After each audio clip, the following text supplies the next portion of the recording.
This is a WKRG News 5 special.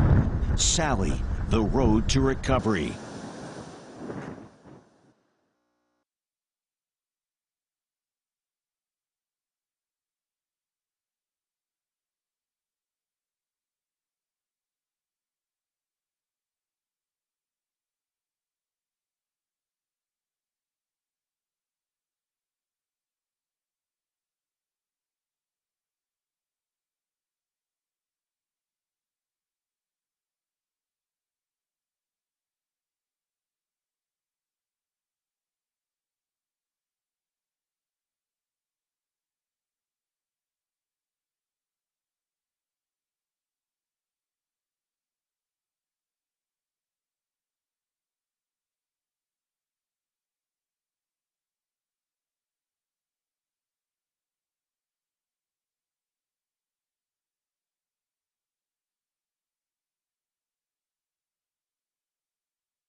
This is a WKRG News 5 special.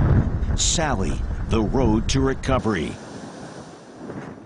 I'm Chief Meteorologist Ed Bloodsworth, and this is our new reality: widespread damage across the Gulf Coast. Hurricane Sally, slow and destructive. The entire Gulf Coast battered for hours on end. At first, darkness hid the damage. Then came sunrise. In 26 years that I've been here, I have not seen such devastation. It's a lot more water than I think I expected. From Mobile A tree just fell on my parents' house. to Northwest Florida, homes destroyed, lives turned upside down. We started hearing all of our windows start to pop. Part of the roof started coming off. Ooh, needless to say, we didn't sleep very well. I think we'll leave next time. That was less fun than I anticipated. An already crazy year getting dramatically worse overnight. Oh my God, this is outside of our window. It is a 10 or 12 foot alligator. Yet despite the destruction, despite the heartache, immediate optimism. I'm loving people. You're loving people? How are you loving people? I'm giving flowers to them. We will survive. We just want everybody to know that you will get through it. We will recover. Our communities are very strong around here, and we look out for each other, and we're going to rebound from this. We will survive. We will recover. Good afternoon, everyone. I'm Roseanne Haven, along with Peter Albrecht and Ed Bloodsworth. Welcome to our 3-hour special, Sally, the Road to Recovery. We are here live, bringing this to you from Orange Beach, and Ed and Pete, on the way here, we have seen so much devastation, and we have brought the live pictures to our viewers since before the storm, during the storm, and after the storm. But when you hear people say that the pictures don't do it justice, the pictures don't do it justice. Yeah, it's really, I've been surprised, to be quite honest, talking to a lot of the people here in Orange Beach and Gulf Shores and hearing their stories and hearing them say that this has been the worst hurricane that they've ever experienced, which is quite a statement when you consider all the storms that we've had, and down here, especially Hurricane Ivan in 2004. And if you were to drive down here, on the drive down, you don't see a lot of the wind damage that we saw after Hurricane Ivan, but then you talk to the people and you hear the stories, and I think, Ed, I think it's safe to say it was more a water event, a flood event, than a wind event, not to minimize the wind, but that seems to be the prevalent story. And, of course, this was always expected to be the case because of the very slow movement of this storm, of Hurricane Sally.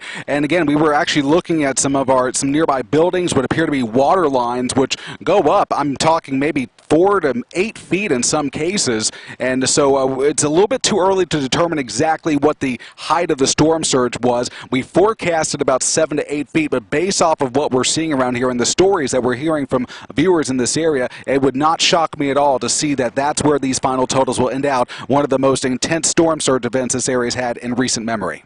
Well, someone who knows all about the storm surge, and that is our colleague, Debbie Williams.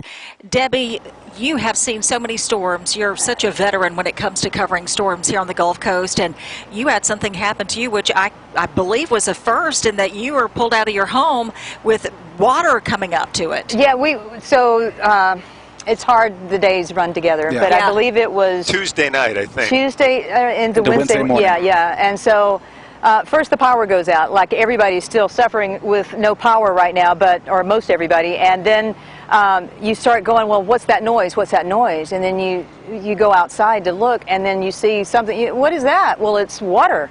I don't live near any water. I don't have a river or a lake or creek. It's just the retention ponds in these subdivisions that were so overrun with rain that it's backing up, and now they can't keep up. The ditches can't keep up.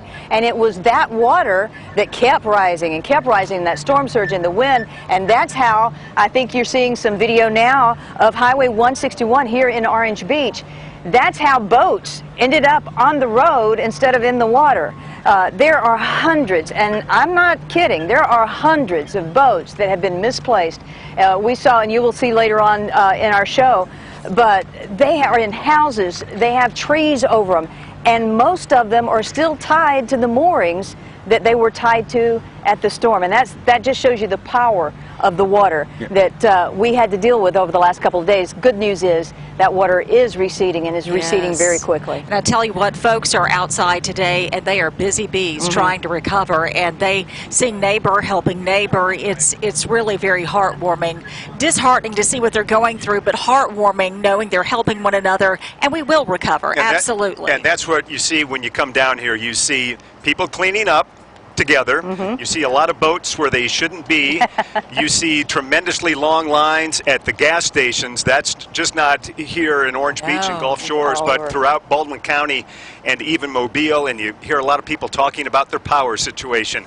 And some people have it back and they do a happy dance, and other people are wondering, Debbie got hers back about 15 minutes ago. I got mine back. And other people are wondering how much longer it's going to be. Well, someone else who got a big old eyeful today, and that is Alabama Governor Kay Ivey. You know, she spoke with us live a few days ago, and she was really concerned about people not heeding the warning, and she was worried about the potential for loss of life. Well, she actually flew over the area today, Gulf Shores, Orange Beach, and Fort Morgan, and she got to realize that, yes, ma'am, it's really bad. Let's listen to what she had to say. Y'all, we knew that Hurricane Sally had the potential to be a devastating storm. But y'all, it's really bad. I'm sure it could be worse.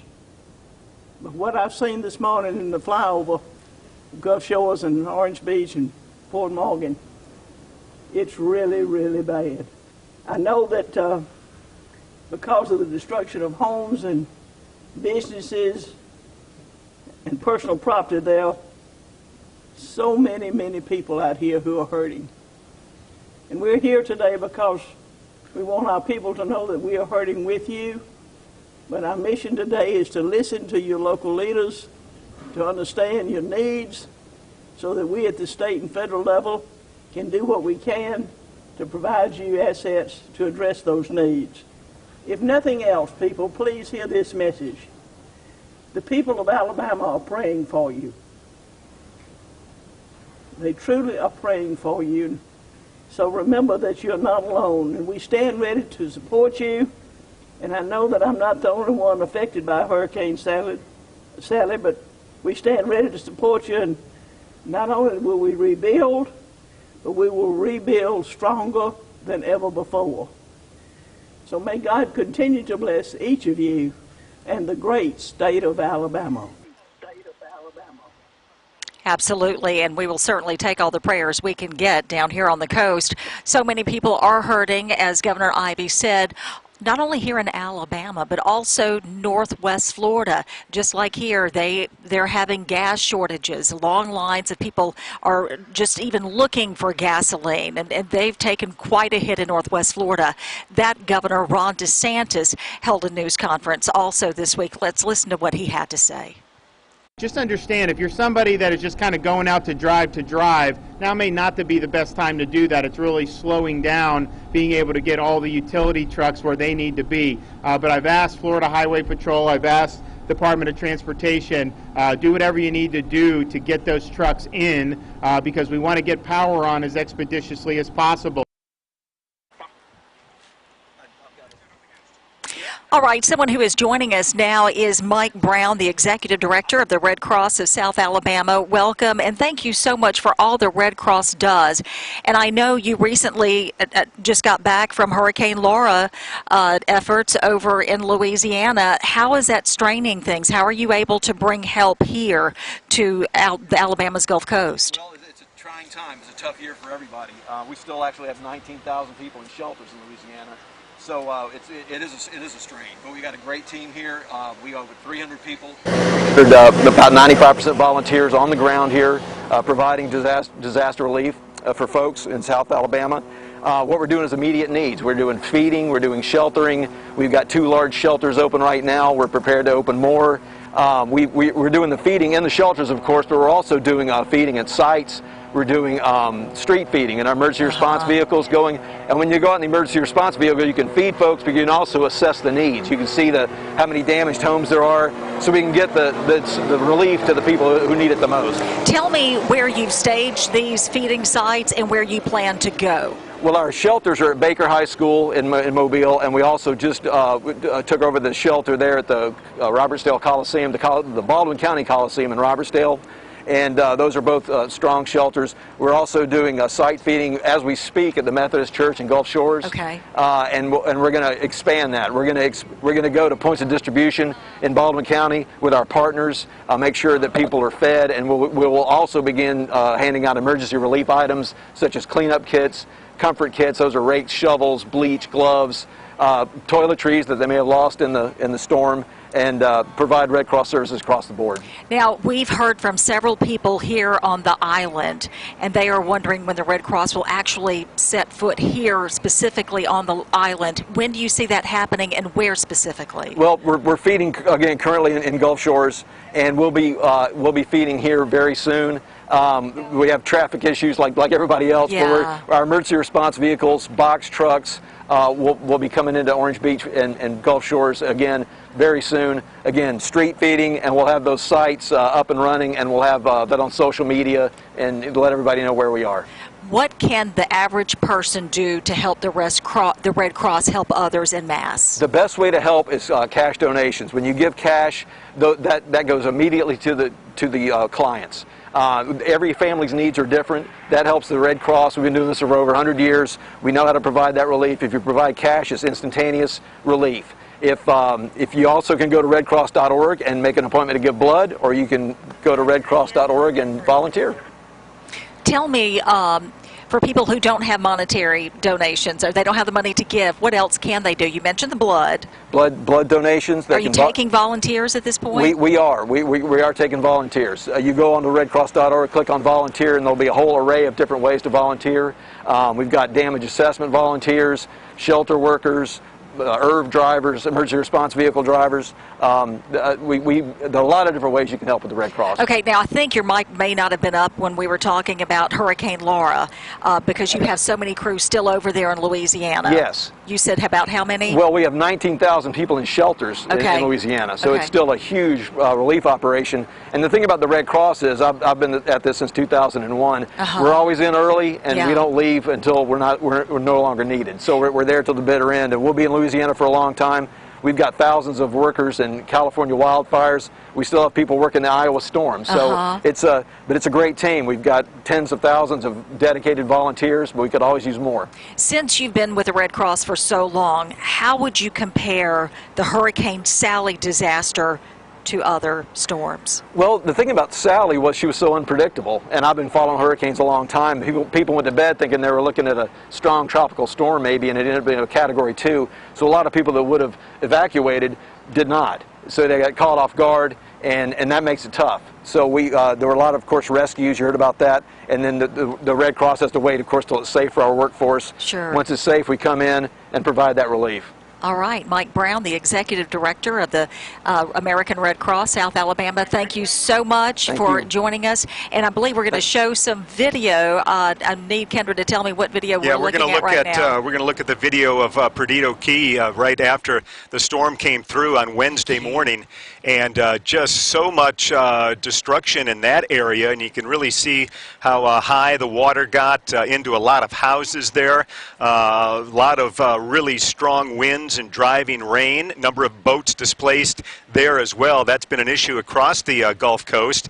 And the road there that comes out to the bridge over that brings you down into Perdido Key, the marinas there underneath really got battered pretty well. This video is from the Cajun Navy, by the way. We're going to talk more about them a little bit later and their role that they've taken on in helping people after hurricanes here over the last, I guess, about 15 years or so. Let's look at another piece of video we have. This one is from yesterday. This is from Thursday, and this will be drone footage as well, I believe, of boat damage in the Terry Cove area here at Orange Beach. A lot of boats broke loose and damaged the piers and the docks near the Sportsman's Marina and also the Phoenix by the Bay condo complex, if you're familiar with that, on the north side of Terry Cove. So just a lot of damage. We're hearing a lot of stories from people down here today about just how much water damage there was, and the winds as well, and just how they weren't maybe expecting this to be such a strong storm. But we're going to be back right after this break with more of our special report, the aftermath of Hurricane Sally, Road to Recovery, here on WKRG News 5. This is a WKRG News 5 special, Sally, the Road to Recovery.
Welcome back live out here. We are near Orange Beach along Cotton Bayou. I'm Chief Meteorologist Ed Bloodsworth. We're going to show you some drone video coming in out of Perdido Key at some of the damage from Hurricane Sally. Of course, the flooding and the storm surge, the main components to this storm. Some areas in this area picked up almost 30 inches of rain, just astronomical rain amounts, and surge estimating anywhere from 4 to 8 feet, of course, causing boats to just dock. Many of the boats capsizing as well under this, and many of those homes flooded out as a result of the flooding. Speaking of, when I look across Cotton Bayou now, there's one of the boats looking there at one of the big, that was actually overturned at this point. And then it's now beached, and so it's going to take a while before they are now up there at this point. It will take the recovery along here in Orange Beach is going to take quite some time as we start moving forward. Now also we want to show you a live look at Pensacola, at the Pensacola Bay Bridge. This is from our Unity Fiber camera, and of course the big story, a chunk of this bridge is now missing as a result of Hurricane Sally's storm surge. Again, it appears that a barge actually struck the bridge, causing this to occur. Another area that we're getting a look at today is our first looks at NAS Pensacola, and that is where we find our very own Cody Long. Cody, getting on board there at NAS, what did you find today? Yeah, well, we're seeing kind of what we've seen across Escambia County and Northwest Florida, but this is the first time we've really gotten a close look here at NAS Pensacola, and I'm joined now by Captain Tim Kinsella, the commanding officer with NAS Pensacola. Captain, just tell me kind of what you've all seen here on base. Sure. Well, we're up here on Barrancas Bluffs. It's right beside Fort Barrancas, if you might be familiar with it, and it's one of the highest places on the base, and a few of the houses here really got devastated, some catastrophic damage. I live in a house right beside this one, and it honestly felt like there was a freight train going over the house for a good 12 or 18 hours nonstop. It was quite a night, but I know everybody has in Escambia County, they all experienced the same thing that we did. But here on the base, right after the storm passage and it left, it was amazing the response to the people that work on the base, how fast they came out. We have about 6,000 to 7,000 students that live on the base, so that was our first concern, making sure that they were safe and that they had care and feed. Immediately after storm passage, we galley workers were out giving them MREs. We got the galley open to serve hot meals. Yesterday morning they were serving hot breakfast, and today the galleys are fully open. And after such devastation to the base, it's really amazing how quickly our folks will be able to get back, even though they have problems at home. So all these workers are coming in the base and are doing their best. Our Marines, they've got problems at home, but they still came in to look after our.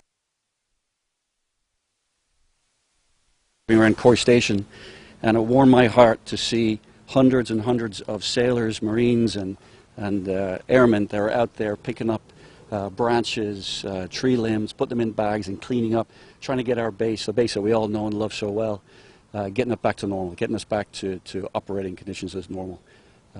At the moment, our airfield is up and operational. We brought back our Air Force T-1s today. As I said, the galley is up and operational.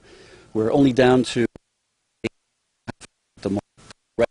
severely damaged, so we're limited on the amount of folks that we can get into the base and get out, so we're trying to limit it to essential personnel only on the base at the moment. And that's really because the base doesn't have the capacity to support the normal 26,000 sort of people that we get here every day.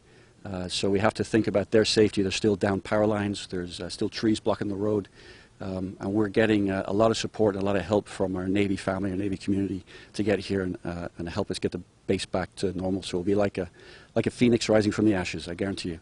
Always, you know, and we've seen that. Even December 6th of last year we saw that. So talk a little bit about the base and who's being allowed on right now and who's not.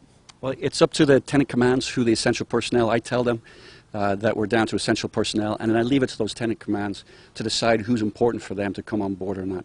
So if you have official business here on the base, then we're going to get you on to be able to do your work and do your job if it's for the base. If you're coming on board to look at your boat to see if it's okay, I'm sorry. We just don't have the bandwidth to allow that many folks coming on board. So it's really just for official business. Folks that need to be here for their work are the folks we're letting on. And the best news is that really no one was injured here on base, too. And it's surprising, looking at all this damage, to hear that. Yeah, exactly. No injuries. During the entire storm, we had no emergency calls. There was no calls for assistance, which really is amazing considering the amount of devastations here on the base. Ivan, of course, is the benchmark for how bad storms were, but I think we're going to find that there was it might be Ivan-like with the amount of damage that's done here, because we had over 100-mile-an-hour winds here on the base, and when you have winds that strong for that long with that much rain, that rain gets in everywhere. It seeps in through every nook and cranny. So that's our real concern, is how much water damage was done to all the interior of so many buildings. We've got, gosh, about 800 buildings or so on base, and that's a lot of buildings we've got to go through to make sure that they're safe to operate in. Yeah, and talk a little bit about the next steps. How long do you all think it could take? I mean, you never know. And I know some of the power's still out here on base as well, just like most of Northwest Florida. Yeah, you bet. So some of the power is out. Some parts of the base we do have power. The important bits we're working really hard are a lot of electrical systems were devastated. We had to rebuild some of the electrical systems. But it's going to be a while before we're back up to the base that everyone knows and loves and recognizes. But we're hoping to start some limited training Monday, maybe Tuesday, but that'll be fairly limited. And like each of the individual commands will know from their chain of command who needs to come in and who doesn't. Well, thank you for giving us a tour today, and I'm glad you all are okay. I want to toss it back now to Ed Bloodsworth. Cody, thank you so much, and we have many more photos of the damage aboard NAS Pensacola, and you can find them on our Facebook page as well as our website, WKRG.com. We've got lots more ahead here in Orange Beach as we continue with our special coverage of Hurricane Sally, the aftermath, the road to recovery. Stick around. This is a WKRG News 5 special, Sally, the road to recovery.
Yeah, I can hear you, so it might not even be good for you.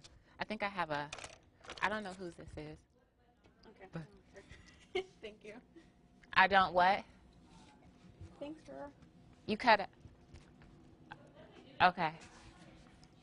Are we coming back to weather? I don't think so. They just said no traffic.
This is a WKRG News 5 special.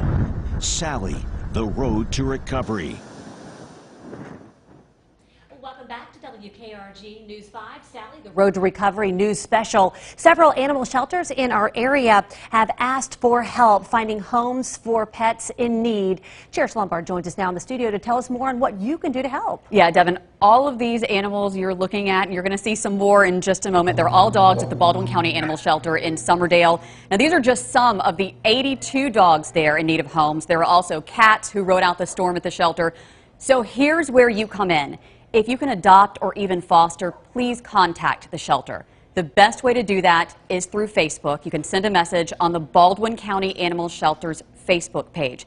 Now, I'm keeping in close contact with Kim Peacock. She is the director of the Baldwin County Animal Shelter. She tells me there's no major damage to the main shelter, but they don't have power. There is a generator running to keep all of these animals cool, and they have a water tank truck there to make sure the animals have water. The shelter is in need of food donations, particularly what they feed these animals, Hills Science Diet. The shelter will reopen Monday from 9 a.m. to 5 p.m.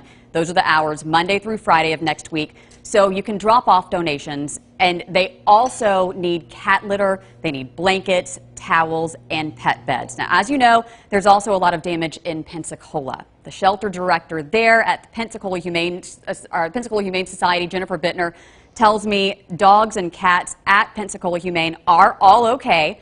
Several are in temporary foster homes, so the shelter is empty right now.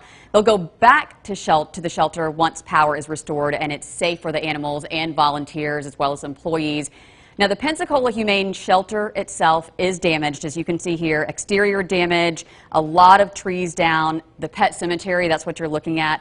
Jennifer said it's so sad, Cherish. It is a disaster, and a lot of people, have their pets buried out there.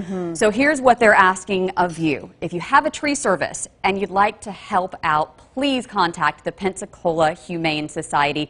You can also send an email directly to Jennifer, and that is jennifer@pensacolahumane.org. Any donations will be very much appreciated, and they also need things like the cat and dog food, cat litter, blankets, anything that you can provide. All right, what about people who are wondering, what do I do with my pet? I can't keep my pet right now. That's a great question. Shelters are not taking in any animals right now because they do have their hands full with so many different things. So if you find a dog or a cat scared, just wanting to go home, please try to hold on to them. Odds are they got scared, they escaped during the storm, and someone is missing them. There are several Facebook pages you can go to. Lost and Found Pets in Baldwin County is a really good one. So if you find a pet, a dog, a cat, one of these are some of the most recent we're showing you now. Missing 3 hours ago, someone's baby just showed up at my house, Silver Hill, and here you can see beautiful animals.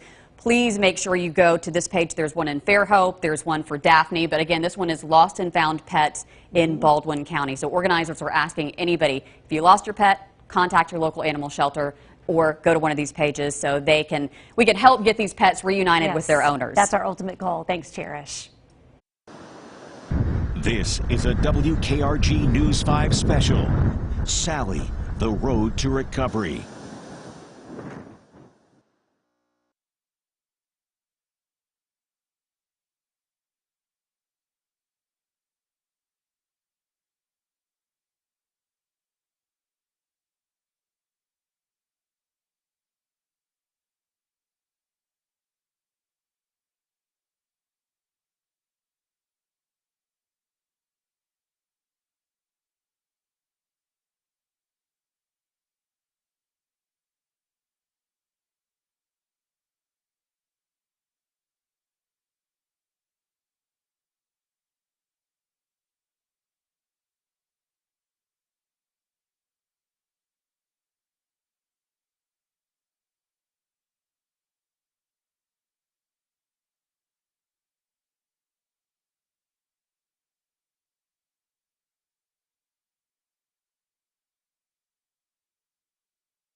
And we've seen some people fishing on the island, and we've also seen some dolphins. What's happening? Test, test, test, 1, 2.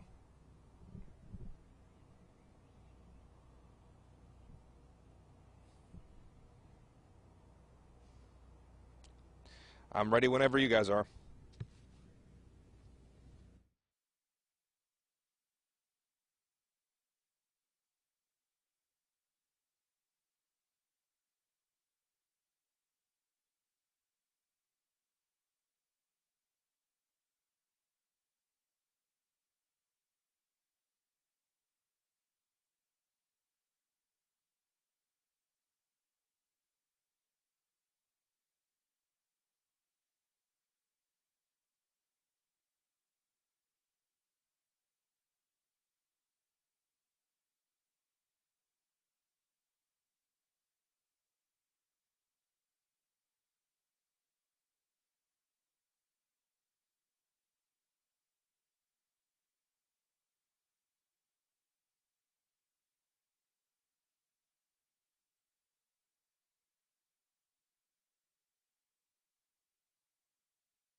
Welcome back, and thank you so much for watching. We want to get to you some breaking news that's coming out of Pensacola. Just sent out a push alert about this. Police say there is an officer-involved shooting in Pensacola.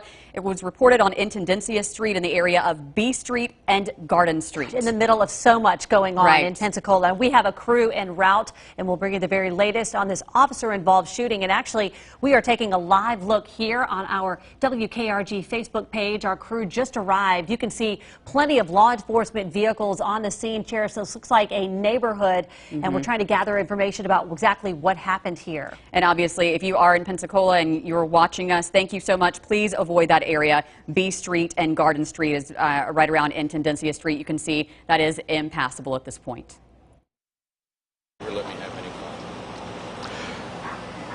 Cherish and Devin, thank you so much for that. And also, we've got a little bit of breaking news in the weather world. Let's get right to your forecast, and we're going to begin with the tropics. We have the latest on newly formed tropical storm Beta. We have moved into the Greek alphabet. Alpha is actually formed way out in the Atlantic, but Beta is the system closest to home.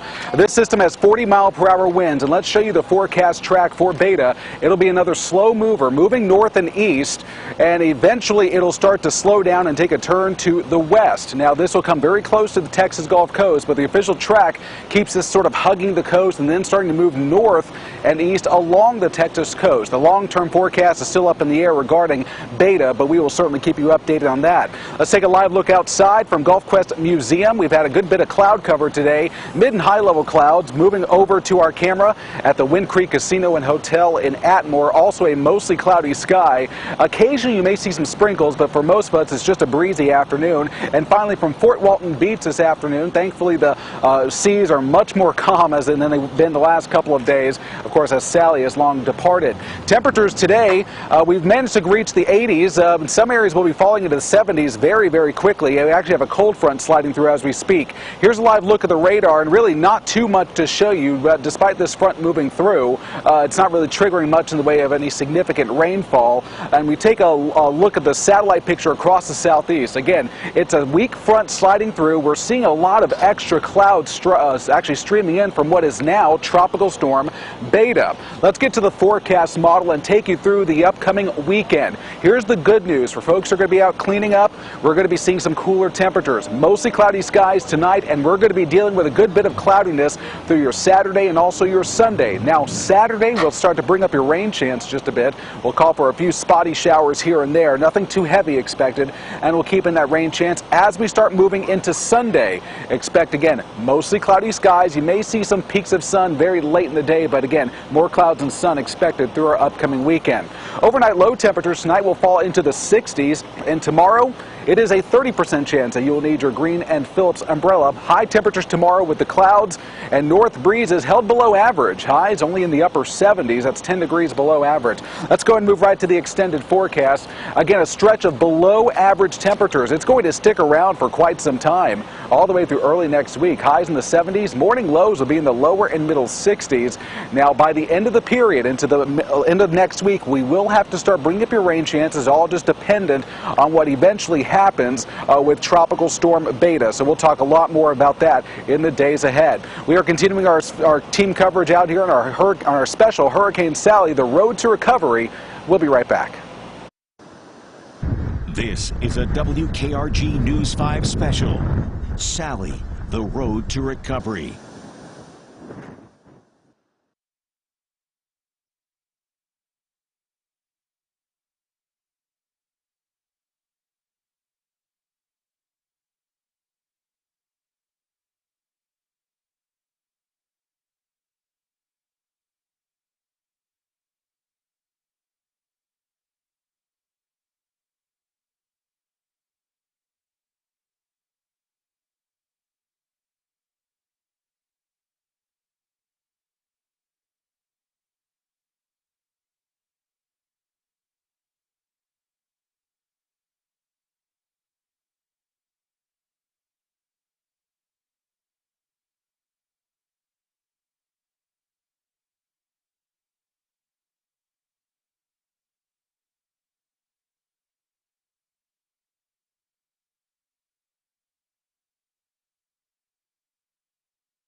Welcome back, everyone, to Sally, the road to recovery, as we take a look at some of the pictures that we've gotten in during the storm. And we're going to discuss Dauphin Island right now, here with Roseanne Haven and Ed Bloodsworth, and we're at Cotton Bayou in Orange Beach.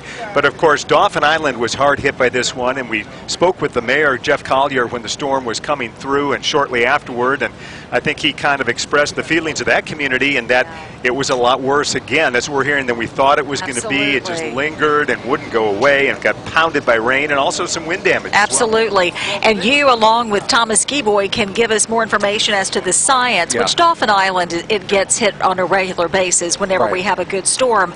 But as Pete just mentioned, the the mayor was surprised of how severe it was this go-round. Yeah, the storm, again, Sally making landfall in Baldwin County, but Dauphin Island actually got the brunt not only of the northern eye wall, but also the eastern eye wall. And for more on that, meteorologist Thomas Gieboy live in Dauphin Island, and Thomas has spent some time kind of crunching the numbers in terms of what Dauphin Island experienced. Tell us more, Thomas.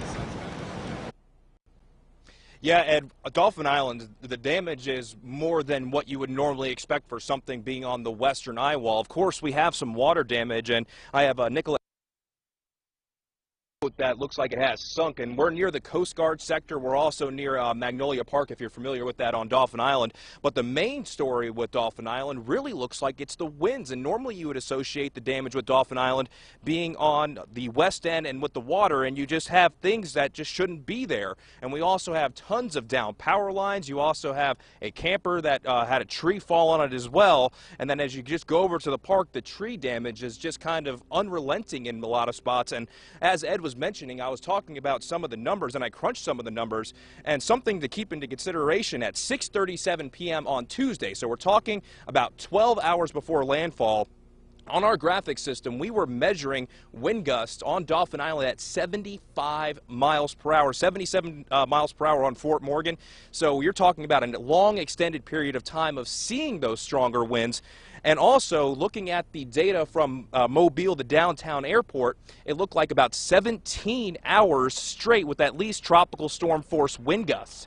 So you're talking about not only just strong winds, but prolonged, and that's part of the reason why we saw so many issues on Dauphin Island. And when you look at Dauphin Island, being on the western side of the eye and being on the northwestern side of the eye, all the trees are bent from the northeast down to the southwest. There have been plenty of trees that have been through storms on Dauphin Island, but I don't know if they've necessarily been bent in this particular way. We have power crews all up and down Dauphin Island. That has been a very good thing to see, and we spoke to the mayor a little while ago, and they're hoping to get power restored as soon as they can, but you can even see maybe that power pole and power line just hanging right there in the middle of the road. So there are still some hazards here on Dauphin Island.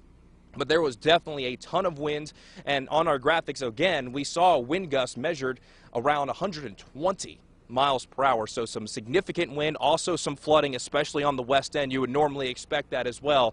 But Dauphin Island, just over the last day or so, ever since Sally made landfall, they have made big strides in getting things kind of back to normal. And just speaking on some normalcy, when we were driving around, we saw some folks fishing, and we also saw some dolphins. So the resiliency on Dauphin Island, we all know the folks here are very resilient, and they're going to get things. We're going to have much more coming up on just the entire area when it comes to the aftermath of Sally. So make sure that you stay with us here on News 5. We'll be right back after the break.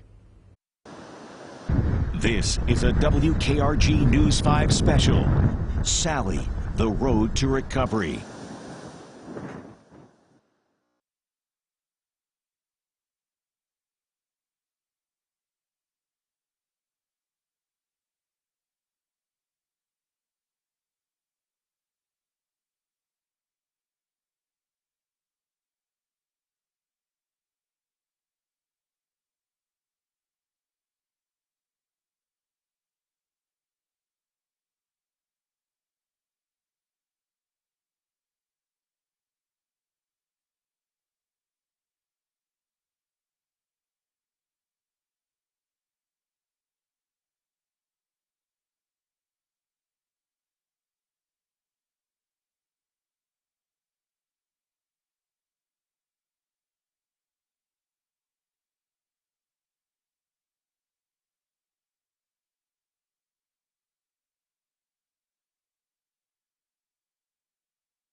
This is a WKRG News 5 special. Sally, the road to recovery.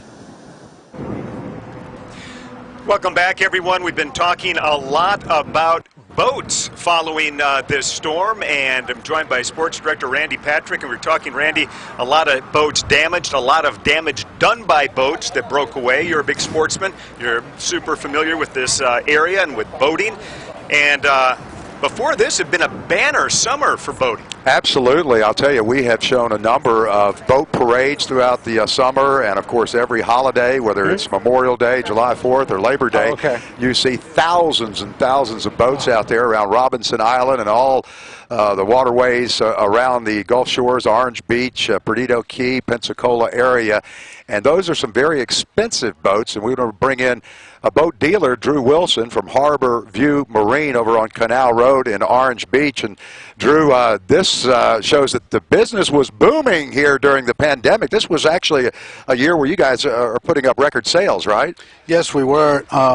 Randy, you know, with the pandemic, people couldn't go to work, kids couldn't go to school. What a great place to quarantine. So we saw a huge demand on new and used product. All the boats that we saw in that video earlier are boats that are still here in one way or another. Some were taken out of the water, put on trailers. Others were left on the lift. And then some floated away and ended up over here behind us on the highway. Yes. You know, what I would say to everyone that's had damage to their boats is obviously reach out to your insurance company, but reach out to your dealer too. And get an assessment of what to do to replace, restore your boat, but an estimate of what the damage is to your boat, and compare it to what your insurance agent might provide as far as an estimate. But also ask your dealer what the market value is for your boat. It's likely that if you bought a boat here in the last 12 months, that it might be worth a little bit more than what you paid, just because of the demand now for the boats. Absolutely. And the one thing that we see about these boats nowadays, I've been coming down here all my life, and what used to be a skiff that you used around here 50 years ago now is a $200,000, $300,000, $400,000 boat, maybe $1 million center console. Yes, you know, these products have gotten very sophisticated. There is a lot of technology. The demand for larger boats has certainly grown rapidly in the last 5 years or so, and we're seeing a lot of bigger boats with a lot of unique technology to them. And recovery, we see a number of boats. I just took a tour of Ono Island over there. A number of boats up off of on the ground. Some were over here behind us on the roadway. How do you go about getting those boats off the roadway, off of dry land, back to where they need to be? Yeah, there's a number of different ways to do that, is depending upon what kind of boat you've got. Obviously, like the boat behind us, it's going to require specialized expertise to get that boat back in the water, a surveyor to inspect the boat to make sure it's seaworthy, a crane and a crew to get it back in the water, technicians to start the engines and make sure that they haven't had any water intrusion. If you've got a trailerable boat, again, there's a lot of recovery people coming into the area that you can reach out to help you recover the boat. And some advice, if you will, because a lot of people got tricked by this storm, and it's easy to do when it's a tropical storm and you think it's moving away, and then it slows down and everybody says, oh, it's nothing. And we can leave our boat on the lift, leave it at the dock, and you see what can happen. Yeah, we were certainly caught, everyone was certainly caught by surprise with Hurricane Sally. It went, obviously from a minimal hurricane to a major hurricane in a very short period of time, and it changed directions. So that's why we see all the damage. We were not prepared. We didn't prepare as well as we should have probably. You rode the storm out at your place on Little Lagoon. Just give me a memory of what you saw as it arrived here at Gulf Shores. Yeah, it was a very anxious time.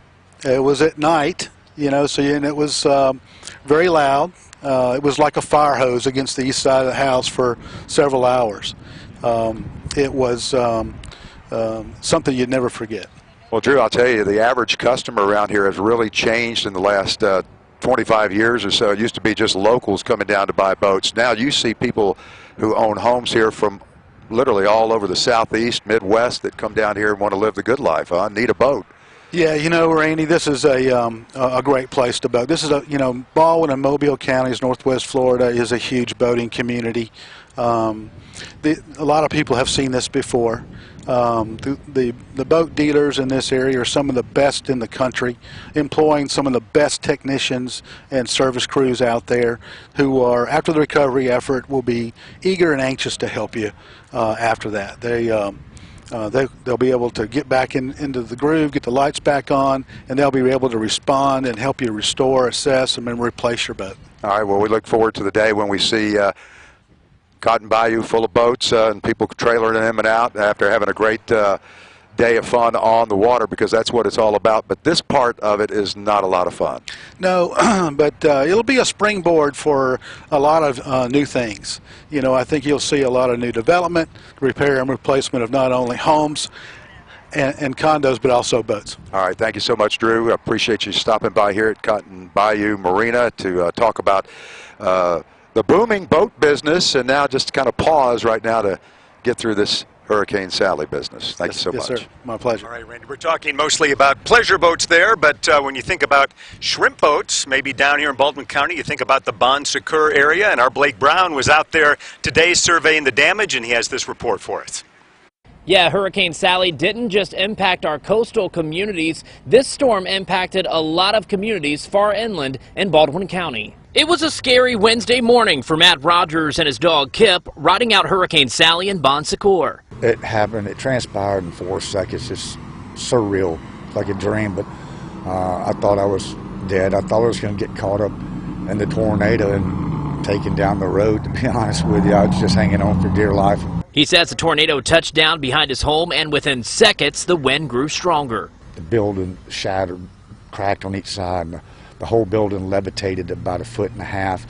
And at that point, I grabbed my dog, went out the door, and the roof was being ripped off. Matt grabbed onto his van while the strong winds tore his home apart. Thought some debris would hit me. I knew I was dead. But his cat wouldn't survive. Most of Matt's belongings tossed to the property next door. I was holding on to my van, getting drugged through the 2 foot of water out here with my dog swimming, and listening to all the crashing of the roof next door and the building exploding. And I know a lot of people need the help right now. I've included a GoFundMe page on this story right now at WKRG.com if anyone watching is able to help Matt. In Baldwin County, I'm Blake Brown, WKRG News 5. Wow, what a story. And we're going to see so many surface as the days goes on. I think we probably haven't even scratched the surface from talking to Blake today about all the damage that's deep in Baldwin County. I want to let folks know, too, Riviera Utilities in Baldwin County has issued a boil advisory until 5 o'clock in the afternoon next Friday, a week from today. And that affects these zip codes, 36535 and 36536. Again, boil your water until 5 o'clock next Friday if you're in the zip codes 36535 and 36536 with Riviera Utilities. And if you missed that, you can find those zip codes on our website, WKRG.com. I'll tell you one thing that's been different about Sally is that usually we have all this tremendous damage down here at Orange Beach, Gulf Shores, maybe up to Foley, but we're seeing it throughout Baldwin County, especially and on the eastern shore. There's a lot of damage in Spanish Fort and Daphne and all the way down to Fairhope. And our Colleen Peterson is in Fairhope tonight with the latest on what's going on there. Hurricane Sally made landfall at 4:45 Wednesday morning. That brought wind gusts up to 100 miles per hour to the town of Fairhope. Before the break of dawn, strong winds and heavy rainfall began to uproot oak trees. Kathy Hoffren was inside her home at 1 a.m. when the first tree fell through her kitchen. I thought I was going to die. I seriously thought I was going to die. I was texting my kids, telling them I love them. She called 911, but weather conditions were too bad for saving and only getting worse. She was instructed to hide in her bathroom. Then 2 more trees slammed through her household. I was scared to death. I knew. We kept watching that tree and watching it in the back. And it just kept blowing and coming back and forth. The wind was swirling it. Her friend fought the storm and rescued her at 5 a.m. right after Sally made landfall. And they came and got us through the bedroom window. It was the only way out. Across Fairhope, loud strikes lit the sky from transformers blowing, leaving most of the town without power. The grid was destroyed to a point where Fairhope utilities had to first repair the service lines before restoring power. Crews will first focus on restoring local hospitals and first responders, and earlier this morning, Thomas Hospital was restored power and have seen an increase in the amount of storm-related injuries. Patients coming through our ERs, and it's always a typical hurricane-related recovery accidents. Trees and chainsaws and people trying to pull things off their house. I just want to encourage everybody to be careful out there. Please be careful, but we're here to take care of patients and we're open for business. Humongous oak trees still blocking portions of Fairhope Avenue and surrounding roadways. The howling northerly wind on the northwest side of the eye wall struck cities from Loxley to Fairhope, leaving behind extensive damage. Nothing like surviving Sally by yourself, And we made out okay this time. We didn't have any trees hit the house, came close. I burned, the fences burned. Driving around Fairhope, you will see all of the damage Sally left behind. It's terrible. It's like a war zone. But thanks to the city and the first responders, everybody's getting together and working. The power crews working behind me were dispatched from Orlando, Florida, so now power crews from across the nation are coming together, working tirelessly to help restore power along the Gulf Coast. Reporting in Fairhope, I'm meteorologist Colleen Peterson, WKRG News 5. All right, thanks, Colleen. Colleen pitching in with our regular Baldwin County crew that does such a great job covering that county. Blake Brown and Chad Petrie, Debbie Williams, Brianna Hollis. So a lot going on in Baldwin County, certainly after Sally came through. A lot going on, and Fairhope is my stomping grounds, and to see all the devastation that's happened there is just so sad. But our neighbors, they're helping one another, including Tamara's downtown, a favorite eatery, just giving away food to neighbors. It has just really been heartwarming. And a lot of that's going on right now in Orange Beach. Joining us now is the mayor of Orange Beach, Tony Kennan, and this storm certainly isn't your first rodeo. You've been through many here. Yes, ma'am. Tell me, what are you seeing different about this storm? Well, as far as the storm itself goes, it just broke every rule that storms are supposed to adhere to. It took a hard right turn at the last minute, 25 miles offshore. It goes from a tropical storm Cat 1 to a high-speed Cat 2. We got 30 inches of rain, which is just unheard of. Ivan, we might have gotten 12. So it was a unique scenario, very unique scenario. I think what I'm finding interesting, Tony, is that when you talk to people, you think if you drive down here, you say, well, this is nothing compared to Ivan, what you're seeing. And then you talk to the people about the experience, and they're saying the experience was worse, and I think it was because it lasted so long, for one thing. Right. Well, Ivan was different because we had a lot of stick buildings on the beach that took damage. So this one was all back bay, rising water, 4 hours of 100+ mile-an-hour winds, it seemed like, driving rain, and we were all here. Yeah, Ivan, most everybody left. Right. Nobody left. So it completely changes the dynamic post-storm as to how you deal with it as well. And decisions we make completely different from what we did from Ivan. But I think they're just things we learned through the oil spill, through Ivan, that are going to facilitate power coming on quicker, cleaning up quicker, getting back to normal quicker. Are you getting a lot of outside help with that? We are. I had a lot of experience with the Katrina relief, and Island Church, used to be Christian Life Church, Island Church, we did a relief effort over about 6 months. We fed thousands of people. We had a lot of contacts, so we had already pre-positioned and had private entities bringing in the things we knew we were going to need, because FEMA tells you, or EMA tells you, the first 72 hours you're on your own. So we were able to start yesterday handing out tarps. We had ice, things of that nature. So we had the experience and we're ready to be able to deal with something immediately, essentially the time the storm stopped, which I think gave us a leg up. We're feeding 1,000 people a day right now. So it's I feel good. We had so many nice people. I mean, I've got my phone is full of texts from people wanting to volunteer and help. So it makes you feel good. It's the old America again, you know. Right. Well, it sounds like you've already gotten a lot done. I know behind us, 161, we see the big old boat that's there. But I understand just not too long ago, that entire area was just cluttered. Yeah, Crowder Gulf is our debris contractor, and along with them with our public works. They were on the ground 24 the next morning, ready to go. We had 60 power trucks here yesterday, 75 men, 20 crews cleaning up right-of-ways, roads. We had, I don't know how many roads completely blocked. Everything was clear yesterday at 5 o'clock. We're powering up now the transmission lines, some of the things right off the transmission lines. I mean, we're talking about 48, 54 hours later. That's just fantastic. Right. So now your main roads are clear for the most part right now. Talk to me about the neighborhoods.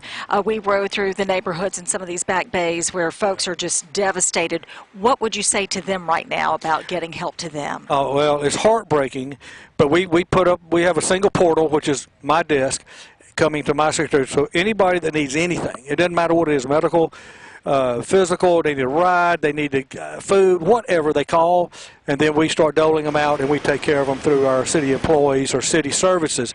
So we feel like we got a good handle. We're sheltering about 150 people right now that are displaced from their homes. Because we had so many homes flooded that we didn't have in the past. We had 9 feet of water on the backside of the island, where with Ivan and Frederick, we might have had 4 or 5 feet at the most. So it is unique, but our experience has allowed us to be prepared for it. And I just got a great staff. In spite of me, they've done all this, I promise you. So let me interrupt and talk about tourism for a little bit, because kind of in the old days we would say, well, we're past the summer tourism season, but now it's busy down here year-round. So how quickly do you think we can get it back together here to start letting the tourists come back in? And that's hard to say, because I guess what is the standard? If somebody wants to come down and stay in a condo, they know their pool is destroyed, they know they're not going to the beach, but they just want to come down here because they'd rather be here than anywhere else. I'm not going to get in their way. Once we get power on, I think that's the number one. We need everything need to be powered up. But at that point, as far as I'm concerned, it's between the owner and the renter. They work it out and decide what they want to do. We don't need to be in the middle of that. But I think we were in line to have a really big fall with football the way it is, with kids out of school, the ability to work from home. So we want to get back up as quick as possible. Since you said you had to jump on it early on, you know how to deal with disasters. You mentioned Hurricane Katrina. You know how to get it all together. How soon do you think power will be restored back to the island? Well, power's coming down the road right now as we speak on the main transmission lines. So some folks right off of those transmission lines will see theirs come on. Then it becomes a matter of taking the low-hanging fruit. Right. The largest number that can be lit up immediately, we want to light them up, and then we'll work backwards to the most difficult. So if you got a house 1,000 feet off Canal Road with trees everywhere, you're probably going to be one of the last ones lit up, when we can do 15 houses across the street just like that. So that's the way we will progress. Okay. But we're ahead of schedule. So it's moving well. All right. Tony, thanks so much for joining us, and good luck with the recovery here. Thank y'all. And I'm doing a Facebook Live every night at 6 o'clock doing an update. Okay. So thank y'all. Thank you, Mayor Kennan. And we thank you for watching. Keep it right here. We have more to bring to you in our special Sally Road to Recovery. Keep it right here on WKRG News 5.